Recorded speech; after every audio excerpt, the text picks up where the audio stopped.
This channel does not promote any violent, harmful, or illegal activities. All content provided by this channel is meant for an educational purpose only. এটা তো এর মধ্যে দুটো শ্রেণীর ঘটনা আছে। একটা হচ্ছে যে যারা বিএলও বিভিন্ন কারণে তাদের মৃত্যু হয়েছে। আমরা সিইও অফিস থেকে জেলা শাসকদের বারবারই বলেছি যে যারা এই কাজ করতে করতে যারা মারা গেছেন তাদের পোস্টমর্টম রিপোর্ট এবং অন্যান্য রিপোর্ট পাঠাতে, যাতে তাদের পরিবারকে সাহায্য করা যায়।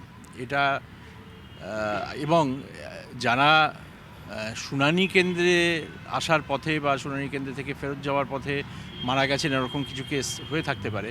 কিন্তু এটা তো শুনানির সাথে যোগ এস্টাবলিশ করা খুবই ডিফিকাল্ট, যে এটা শুনানির জন্যই তিনি মারা গেছেন, এমনিতেও মারা যেতেন কিনা বা অন্য কোনো কারণে মারা যেতেন কিনা, এটা তো এখান থেকে বলা সম্ভব নয়। মানে আমাদের পক্ষে, আমরা তো কোনো এরকম রিপোর্ট কোনো জেলা শাসকের কাছ থেকেই পাইনি এখনও।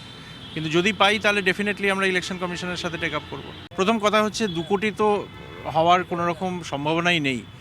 তার কারণ হচ্ছে যে নোটিশ হয়েছে 32 লক্ষ আনম্যাপড, আর মোটামুটি 1 কোটির কাছাকাছি লজিক্যাল ডিসক্রিপেন্সি। প্রচুর লজিক্যাল ডিসক্রিপেন্সির কেস আছে, প্রায় 50 লক্ষর কাছাকাছি, যেখানে নামের বিভ্রাট হয়েছে কোনো না কোনো। বাবা ব্যানার্জি, ছেলে বন্দ্যোপাধ্যায় লেখেন, বাবা দে লেখেন DY, ছেলে লেখে DE। এখন এটা তো কোনো কম্পিউটারই ঠিক করতে পারবে না, ম্যাচ করতে পারবে না। না, শুনানিতেই তো ডাকা হয়েছে 1,40,00,000 লাখের কাছাকাছি। সুতরাং যদি আমি ধরেও নিই যে সবাই এর মধ্যে থেকে বাদ যাবে, তাহলে তো তাও 2 কোটি হয় না। সুতরাং 2 কোটির প্রশ্ন নয়, প্রশ্নটা হচ্ছে যে এই 32 লক্ষর মধ্যে যারা আনম্যাপড ছিলেন তারা কতজন ম্যাপড হতে পেরেছেন, অর্থাৎ তাদের 2002-এর সাথে কোনো না কোনো সম্পর্ক বের করতে পেরেছেন, অথবা তারা ওই 13টা বা এখন 14টা যে নথি, সেই নথি তারা দিয়ে তাদের এটা প্রমাণ দিতে পেরেছেন কিনা। একটা কথা বলা হচ্ছে যে এসআইআর আসলে সংখ্যালঘুদের যে নাগরিকত্ব সেটা খর্ব করার একটা প্রয়াস। ধর্মের ভিত্তিতে নোটিশ দেওয়া হয়েছে, এটা একেবারেই সত্য নয়। তার কারণ হচ্ছে যে ইলেকট্রাল রোলে কোথাও ধর্মের কোনো ইন্ডিকেশনই নেই।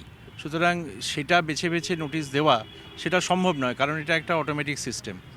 কিন্তু এটা ঠিক যে যেখানে যে জনগোষ্ঠী বেশি সংখ্যায় আছে সেখানে সেই জনগোষ্ঠী বেশি নোটিশ পাবে, কারণ তথ্যগত যে ভুলগুলো আছে বা যে সব ভুল বেরিয়েছে সেগুলো ন্যাচারালি সেটা গাণিতিক নিয়মেই তাদের ক্ষেত্রে বেশি যাবে। 7,6,00,000 লোক আমাদের ড্রাফট রোলে আছে, আর লজিক্যাল ডিসক্রিপেন্সি যদি 1 কোটি মতো হয়, তাহলে প্রতি 7 জনে একজন করে নোটিশ পেয়েছেন কোনো না কোনো কারণে। তো সেই হিসেবে হবে, মানে যেখানে যারা বেশি সংখ্যায় তারা বেশি পাবেন। সঠিক সময় এসআইআর কি আদৌ সম্ভব? আপনারা কি সুষ্ঠুভাবে চূড়ান্ত তালিকা প্রস্তুত করতে পারবেন এই ফেব্রুয়ারির মধ্যে?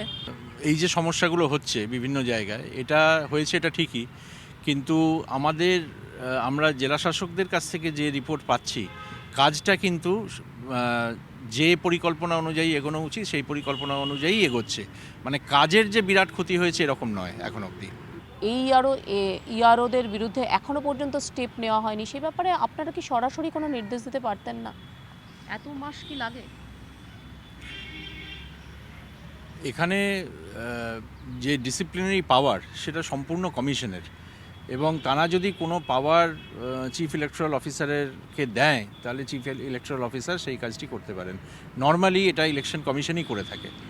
তো সেজন্য আমরা এখানে যা যা ডেভেলপমেন্ট হয়েছে সেই ডেভেলপমেন্ট আমরা রিপোর্ট পাঠিয়েছি কমিশনের কাছে, এবং কমিশনের দায়িত্ব সেটা পর্যালোচনা করে মানে পদক্ষেপ করা। কতখানি সুষ্ঠু ভোটার তালিকা করা সম্ভব হবে এবং এই তালিকা আগামী দিনে কতটা গুরুত্বপূর্ণ হয়ে উঠবে সাধারণ ভোটারের জন্য? এই কাজটায় বাধা তো কিছু আছে নিশ্চয়ই, আমাদের ম্যান পাওয়ারের বাধা আছে, সফটওয়্যারের ইস্যু আছে। এত মানুষকে নিয়ে, ধরুন এখন প্রায় 1 লক্ষর কাছাকাছি মানুষ তারা ইনভলভড, প্রায় 6,000 অফিসার হিয়ারিং করছেন পুরো রাজ্যে। সুতরাং এটা তো একটা বিরাট বড় চ্যালেঞ্জ, এ নিয়ে কোনো সন্দেহ নেই। কিন্তু এখন অবধি আমরা যেটুকু করতে পেরেছি, আমাদের মনে হচ্ছে যে কাজটা আমরা সম্পূর্ণ করতে পারবো, এবং একটা ভালো ইলেকট্রাল রোল পশ্চিমবঙ্গকে দিতে পারবো। পরবর্তী যারা যাদের রোলে থাকার কথা এবং যাদের কাছে এই নথি আছে তারা এই নথিতে ঢুকবেন। আমাদের লক্ষ্যটা হচ্ছে যে এই রকম লোক যেন কেউ বাদ না যায়। কিছুটা বেশি সময় ধরে এসআইআর হতে পারতো, কারণ 2002-এ একেবারে নিঃশব্দে এসআইআর হয়েছে। এটা তো আমি মনে করি যে আরেকটু সময় নিয়ে কাজটা করতে পারলে আরও জিনিসটা পরীক্ষা করে করা যেত, আর একটু চিন্তাভাবনা করে করা যেত, এটা নিঃসন্দেহে তাই। আমাদের একটা বড় কনস্ট্যান্ট হচ্ছে এপ্রিল মাসের মধ্যে ইলেকশন যাতে হয় আমাদের রাজ্যে, পশ্চিমবঙ্গে। সুতরাং আমরা যে বিরাট একটা সময়ের কমফর্ট পেয়েছি সেটা নয়, এই সময়ের মধ্যেই পরিকল্পনা করে যেভাবে হোক কাজটাকে সম্পূর্ণ করতে হবে।